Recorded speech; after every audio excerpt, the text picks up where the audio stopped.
La dimension de la sécurité alimentaire, elle a été prise en considération depuis la préparation de notre stratégie agricole Plan Maroc Vert.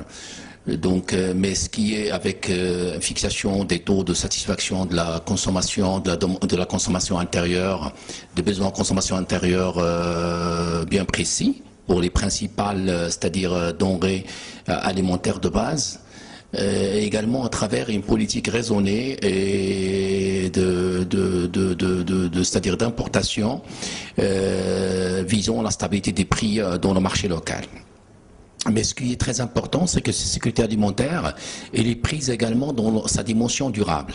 C'est-à-dire que le plan Maroc Vert, la dimension de développement durable a été prise en compte et l'un de ses fondements, il tient compte de cette dimension.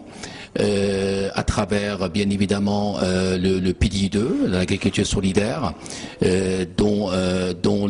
où il y a des projets agricoles solidaires au profit des petits agriculteurs dans des zones difficiles, et le développement se fasse selon la vocation des terres.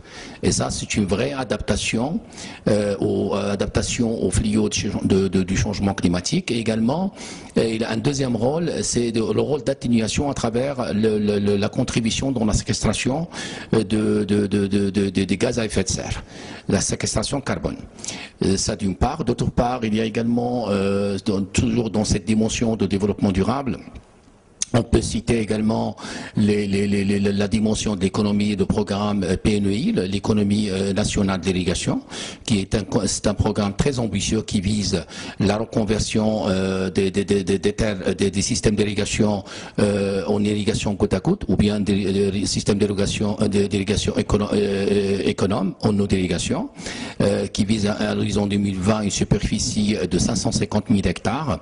Également, il faut citer également une chose très importante, c'est que dans le cadre du Fonds de développement agricole, il y a beaucoup de mesures et dispositions incitatives qui visent à développer, à ancrer davantage cette dimension de développement durable.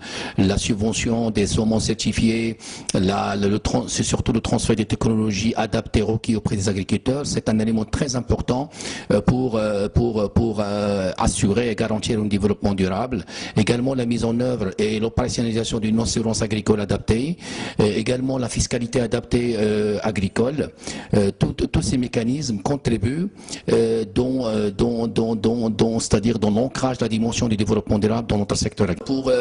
Pour la diplomatie climatique, c'est un élément très important pour être positivement agressif dans les instances internationales et pour faire valoir et défendre des intérêts nationaux dans le domaine du changement climatique. Mais il faudrait, je voudrais insister sur un point très important, c'est que pour réussir cette diplomatie climatique, il faut prévoir les moyens humains et logistiques requis.